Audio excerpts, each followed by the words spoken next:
first time she saw the lighthouse, it was just before sunset. The sky above the Oregon coast turned the softest shade of peach and lavender. Emily had been driving for hours, following a narrow coastal highway that curved along cliffs and dipped into small, sleepy towns. There was nowhere she needed to be. That was the strange, quiet truth of her life now. The ocean appeared suddenly, wide and silver blue, stretching farther than her eyes could follow. She could hear its steady waves rolling against the rocks below again and again, like a slow heartbeat. The lighthouse stood alone at the edge of a cliff, white paint slightly worn by years of wind and salt. It felt smaller, more intimate, like it belonged to someone, like it had a story it was waiting to tell. She found herself driving down the narrow road that led toward the lighthouse, tires crunching over gravel. The cottage beside the lighthouse had a small wooden sign that read, "Caretaker needed." The letters were hand-painted, a little faded. Emily turned off the engine. For a long moment she just sat there, hands resting on the steering wheel. She didn't know anything about lighthouses, but she knew something about being alone, and maybe that was enough. The town itself was small. One grocery store, one cafe, a gas station, a post office. People greeted each other by name.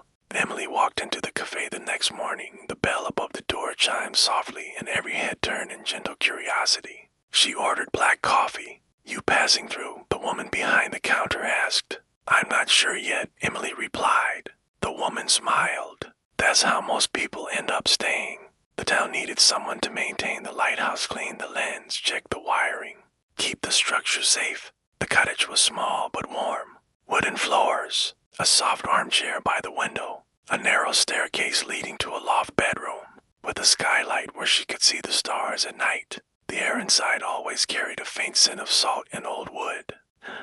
First night she slept there, she left the window slightly open. The sound of waves drifted in, steady and low. It didn't demand attention. It didn't interrupt her thoughts. It simply existed, constant and reassuring. Here, silence wasn't empty. It was full of wind, full of ocean, full of space to breathe. Every morning, Emily developed a routine. She woke just after sunrise when the sky was pale and quiet. She made coffee and stood by the kitchen window, watching seabirds glide above the water. Sometimes fog rolled in, wrapping the lighthouse in a soft gray blanket. On those mornings, the world felt smaller, safer. She climbed the spiral staircase inside the lighthouse slowly, one hand trailing along the smooth railing. At the top, the glass lens waited, tall and intricate, catching the early light. Cleaning it became a kind of meditation. She moved carefully, cloth in hand, polishing away fingerprints and salt spray. The glass reflected fragments of sky and sea. When she finished, she would stand there for a few minutes, just looking out. From that height, the ocean didn't seem intimidating. It seemed endless in a comforting way, like there would always be something beyond whatever you were feeling. It was during her third week that she found the wooden box. It sat near the edge of the cliff, partially hidden behind tall grass. She might not have noticed it if the sun hadn't caught the corner of it, making the metal latch glint briefly. Emily approached slowly. Box was simple, weathered wood, a small brass latch, no lock. Inside, there was a single folded piece of paper. She opened it. The handwriting was neat but slightly slanted. "To whoever finds this, I come here every Sunday at sunset. Why, I'm writing to a stranger. Maybe I just need the ocean to carry something I can't say out loud." Emily felt a strange pull in her chest. She folded the letter again and placed it back in the box. That Sunday, she returned just before sunset. She told herself she was only curious. The sky turned pink and gold, spreading across the water like watercolor paint. The wind was gentle. The waves were calmer than usual. After a while, she heard footsteps behind her. Not rushed, not hesitant, just steady. She turned. He looked about her age, early 30s, dark jacket, hands tucked into pockets. His expression shifted slightly when he saw her. "I didn't expect anyone else," he said, voice quiet but not unfriendly. "Neither did I," Emily replied. There was a pause, but it wasn't uncomfortable.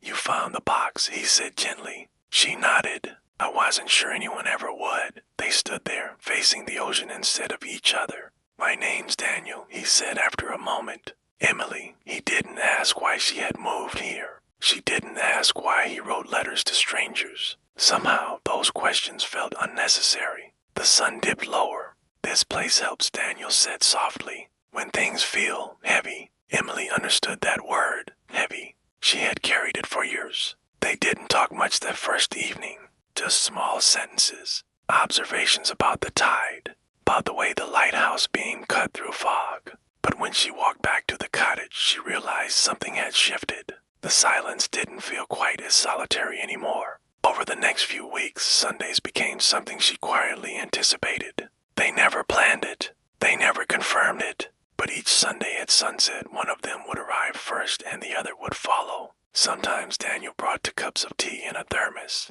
Sometimes Emily brought fresh bread from the cafe. They spoke slowly, not about dramatic things, not about past heartbreaks or big regrets, just about simple moments. The way the ocean changes color before a storm.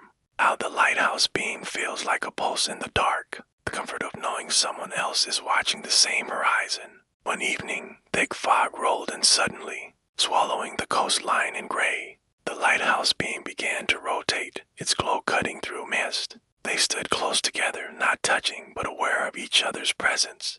"It's strange," Daniel said. "You can't see anything out there, but you trust the light is reaching someone." Emily looked at the beam as it turned again. "Maybe that's enough," she said. Winter arrived gently on the coast. Rain came more often. The ocean grew louder. The wind carried a sharper edge. One night, a storm hit harder than usual. Emily woke to the sound of rain slamming against the windows. Cottage creaked softly. She wrapped a blanket around her shoulders and stepped outside, boots sinking slightly into wet grass. The lighthouse beam cut through sheets of rain, unwavering. She climbed the staircase to check the systems. Everything was steady, strong. As she descended, she noticed a light near the cliff bench. Daniel. He was standing there, soaked, staring at the water. She hurried over. "You're going to freeze," she called gently. He turned, rain dripping from his hair. "I just needed to make sure it was still shining," he said. She looked back at the lighthouse. "It always will," she replied. Without overthinking it, she reached for his hand. His fingers were cold. She wrapped both of her hands around them. "Come inside," she said. Inside the cottage, she made tea. The storm raged outside, but within those wooden walls, it felt distant, safe. They sat at the small kitchen table, steam rising from their cups. "Thank you," he said quietly. "For what?" "For not asking too many questions." She smiled. "Some things don't need explaining." The storm eventually softened. Rain turned to drizzle. Wind eased into a whisper. When Daniel left that night, the air felt different. Not heavier, warmer. Spring crept in slowly. Wildflowers appeared along the cliffs. The ocean shifted back to softer blues. Seabirds returned in larger numbers, their calls echoing in the morning air. One Sunday, Daniel didn't come. Emily told herself it didn't mean anything. People had lives, responsibilities, but the bench felt emptier than usual. The next Sunday, he returned. "I'm sorry," he said before she could speak. "My mother was in the hospital. She's okay now." Relief washed through her quietly. "I'm glad," she said. He sat beside her, closer than before. "You ever think about leaving?" he asked after a while. Emily considered it. "I did," she admitted, "before I came here." And now she watched the horizon, the way the light shimmered where sky met sea. "I think maybe staying is a kind of bravery." He nodded slowly. They sat in silence, but it felt full. Not of uncertainty, of understanding. Months passed. The lighthouse became more than a job. It became a rhythm. Polish the lens. Check the wiring. Watch the tide. Meet at sunset. Sometimes they laughed. Sometimes they said nothing at all. But always the ocean moved steadily in front of them. One evening, as summer light lingered longer than usual, Daniel reached into his pocket. He pulled out a small brass key. "I found this in my father's things," he said. "He used to be a fisherman here. Said every lighthouse has a story." I never believed him. Emily turned the key in her fingers. "What does it open?" she asked softly. He smiled faintly. Maybe something new. She didn't need a clearer answer. The lighthouse beam rotated behind them, steady and constant. The ocean breathed in and out. For the first time in a long time, Emily didn't feel like she was passing through somewhere. She felt rooted, not trapped, just anchored. The sky faded from gold to deep blue. Stars began to appear, one by one.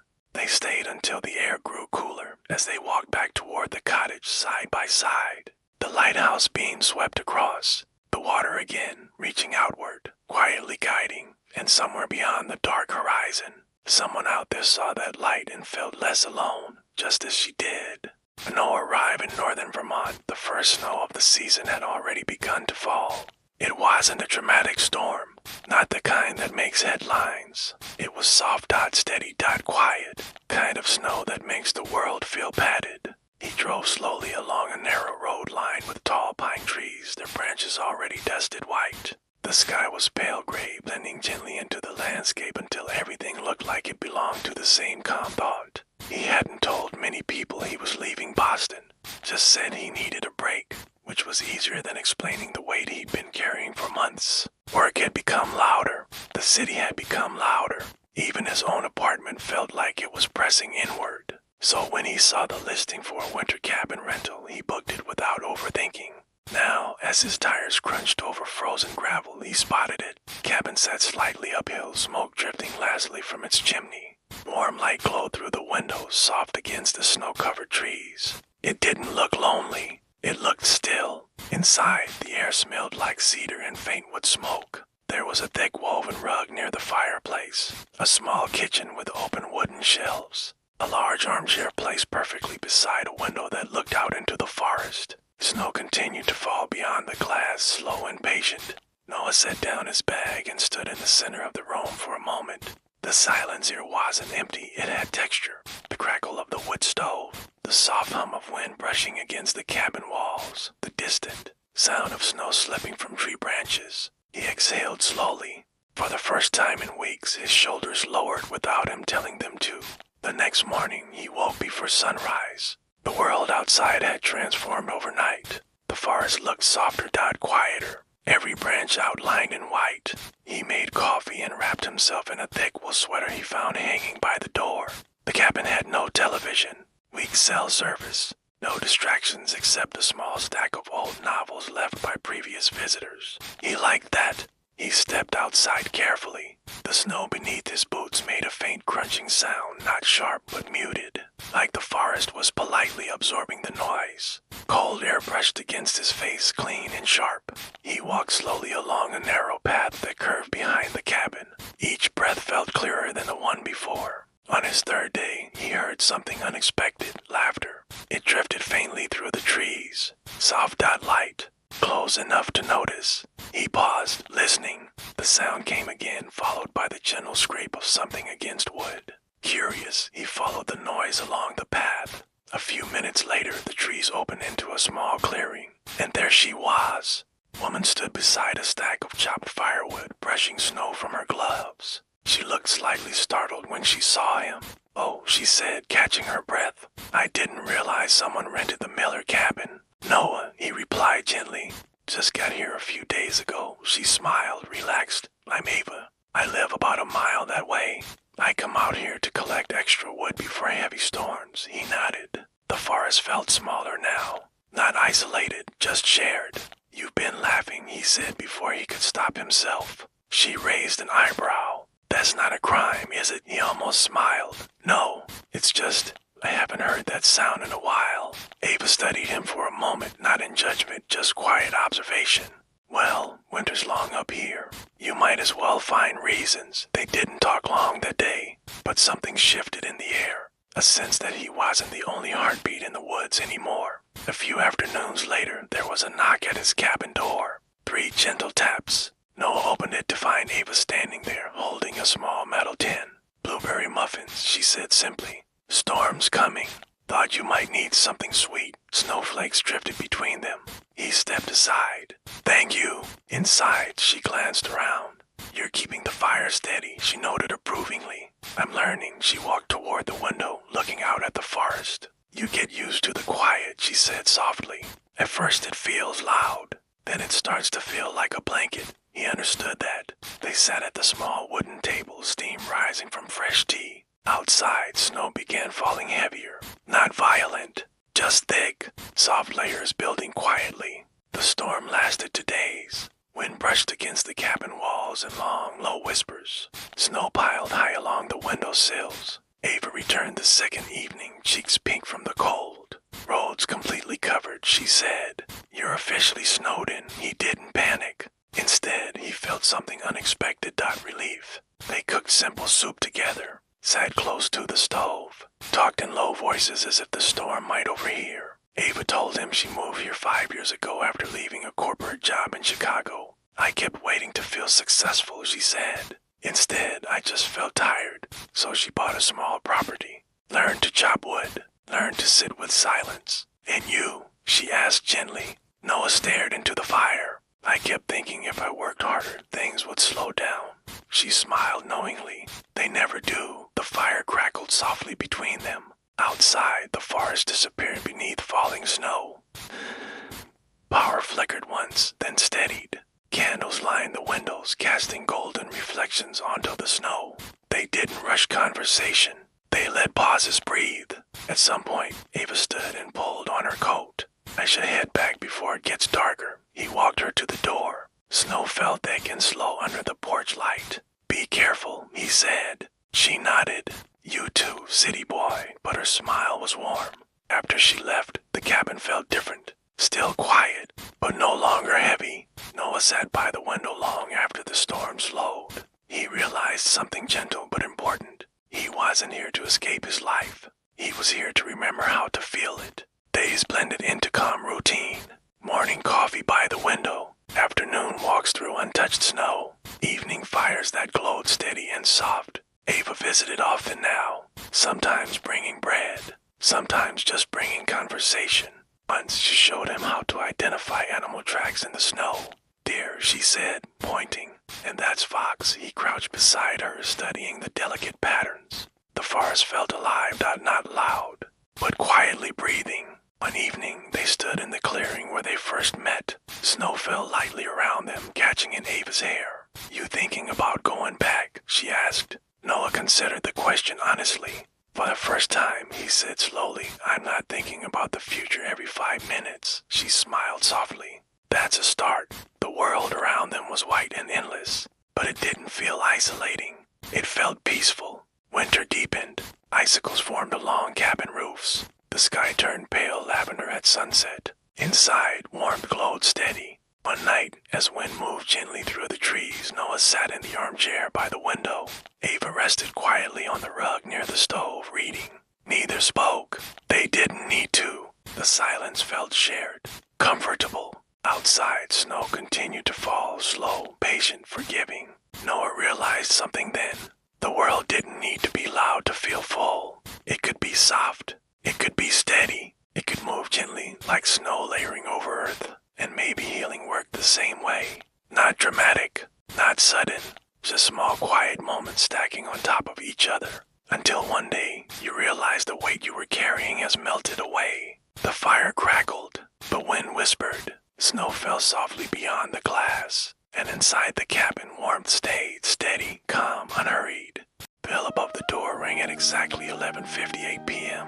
Mara didn't look up right away. She was standing on a small wooden ladder near the back wall of the shop, sliding a worn hardcover into its place. The shop was quiet except for the soft hum of an old radiator and the gentle ticking of a brass clock above the register. The bell rang again, softer this time, as the door eased shut. We close at midnight, she said calmly, still adjusting the spine so it lined up perfectly with the others. A pause. I'm not here to rush, a voice answered. It was low, careful, like someone who hadn't spoken much that day. I stepped down from the ladder and turned. The man standing near the entrance brushed a bit of rain from his coat. He looked slightly unsure of himself, like he wasn't certain he'd made the right decision by walking in.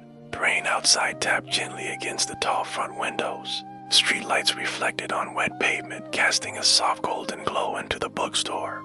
Well, she said with a small smile, you've got 2 minutes. He nodded and moved slowly between the shelves. The bookstore sat on a quiet corner in Portland, Maine. During the day, it welcomed tourists and locals. But at night, especially in the last hour before midnight, it felt different, quieter, deeper. Like the books themselves were breathing softly in the dim light.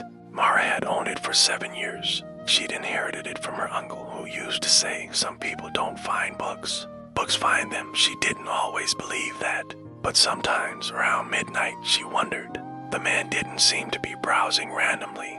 He ran his fingers lightly over the spines, not pulling anything out, just touching them, as if confirming they were real. Looking for something specific, Mara asked. He hesitated. I don't think so. She leaned against the counter, studying him gently. Fiction's in the back. Poetry's near the window. Travel's up front. He gave a small nod and drifted toward the window section. Outside, the rain grew slightly heavier, but it wasn't harsh. Just steady, kind of rain that made the world feel contained. At 12:01 a.m., the clock ticked over. Mara didn't say anything. She never locked the door exactly at midnight anyway. There was something about the last visitor of the night that always felt important. He finally pulled a book from the shelf, a slim volume of poems, its cover pale blue and slightly faded. He opened it and read quietly, standing beneath the warm glow of a floor lamp. Mara watched from the counter, not intruding. After a few minutes, he approached. How late are you really open? He asked. She considered the question. Depends, she replied. How long do you need? He looked surprised by that answer. I didn't mean to keep you. You're not, she said softly. There was no one else in the shop. No rush. No pressure. He placed the book gently on the counter. My name's Ethan, he offered, almost like an apology. Mara, he glanced around the shop again. It feels different in here, he said. At night, she smiled faintly. It's quieter. It's more than that. She waited. It feels like the world can't reach you, he finished. Mara understood that feeling. She wrapped the book in brown paper, tying it with thin twine. Sometimes, she said carefully, people come here at night because they need a pause. Ethan met her eyes briefly, then looked down. Maybe. He came back the next night at 11:54 p.m. This time, he didn't look uncertain, just thoughtful. The bell rang softly as he stepped inside. Cutting it close again, Mara said lightly, I like the last hour, he admitted. She nodded. So do I outside. The rain had stopped, leaving the air clear and cool. Fog hovered faintly along the street, diffusing the streetlights into soft halos. Ethan wandered deeper into the store this time. He paused near a wooden table stacked with used paperbacks. I stay open so late, he asked, or walked over, adjusting a stack absent-mindedly. My uncle started it, she said. Said night readers are different. Different how? They're usually searching for something they can't name. Ethan absorbed that quietly. He picked up a novel but didn't open it. I used to read a lot, he said after a moment. Before everything got busy. Busy can be loud, she replied. He gave a small nod. Too loud. Over the next week, the pattern continued. Ethan would arrive just before midnight. Sometimes he bought a book. Sometimes he just walked slowly between shelves as if reacquainting himself with an old friend. They talked in low voices about simple things, favorite authors, the smell of old pages, why rain sounds different against different windows. He worked in finance, she learned. Long hours, endless emails, constant motion. I didn't realize how quiet I missed, he said one night, standing by the poetry shelf again. Mara watched him carefully. Quiet doesn't disappear, she said. We just forget how to find it. He looked around the bookstore. Guess I found it. One evening, a light snow began to fall. Portland transformed under soft white flakes, sidewalks growing pale and smooth. Ethan stepped inside with snow dusting his shoulders. You're open in a snowstorm, he asked. Especially in a snowstorm, she handed him a towel to brush off his coat. The shop felt warmer than usual, radiator humming steadily. They didn't browse much that night. Instead, they sat at the small wooden table near the back, cups of tea warming their hands. Snow fell beyond the tall windows, slow and patient. Why don't you close earlier? He asked gently. Mara thought about it. Because sometimes, she said, people need somewhere to land before they go home. He didn't respond right away. Then he said quietly, I think I've been avoiding home. She didn't ask why. Some things didn't need to be pulled apart. They just needed space. Days passed. Snow melted. Rain returned. The bookstore continued its quiet rhythm. Midnight approached each evening like a soft curtain falling. Ethan began arriving earlier now, sometimes at 11:30. Once at 11, Mara pretended not to notice the shift. One night, he brought her a small paper bag from the bakery down the street. They close before you, he said, but you shouldn't miss out. Inside were 2 cinnamon rolls, still slightly warm. They ate them sitting cross-legged on the rug near the radiator, laughing quietly when powdered sugar dusted the floor. It felt simple, uncomplicated, safe. One particularly windy night, the power flickered. The overhead lights blinked once, twice, then went out completely. For a moment, neither of them spoke. Then Mara moved calmly toward the counter. She opened a drawer and pulled out several candles, lighting them one by one. Soft golden light filled the shop, shadows dancing gently along the bookshelves. Ethan watched, something unreadable in his expression. "This might be better," he said quietly. She smiled. Midnight was always meant for candlelight. They sat in silence, listening to wind brush against the building. The world outside felt distant, contained. Ethan leaned back against the shelf. "I forgot what it felt like to sit without checking my phone every 2 minutes," he admitted. Mara glanced at the darkened front windows. "Still can," she said lightly. He didn't reach for it. Weeks turned into something steady. Ethan started reading again. Really reading. Not skimming. Not multitasking. Sitting by his apartment window with a book open, city noise fading slightly into background hum. He told Mara one night that he'd requested shorter hours at work. "Temporary," he said. But still, she nodded, not overly impressed, just gently supportive. That's something. The bookstore began to feel less like a hiding place and more like a meeting point.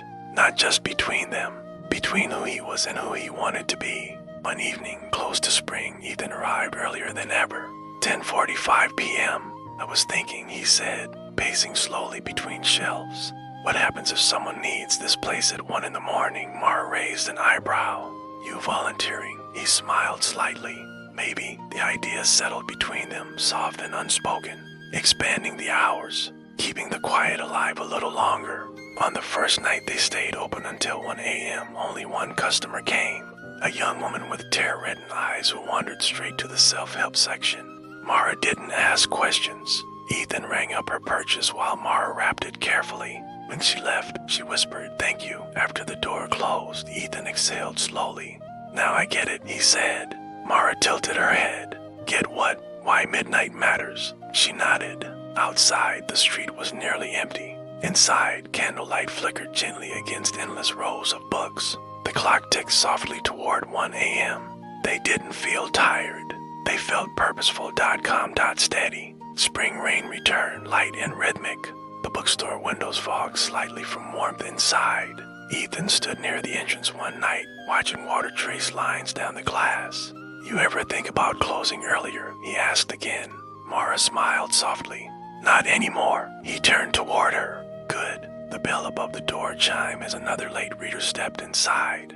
Midnight passed quietly. The world outside continued spinning, loud and fast. But inside the bookstore, time moved differently, slower, softer. Like turning pages one by one. And under warm lights and quiet conversation, something simple continued growing. Not rushed, not dramatic. Just steady, like a story unfolding at exactly the right pace. And long after the street emptied and the rain faded, the bookstore stayed open waiting for whoever needed it next.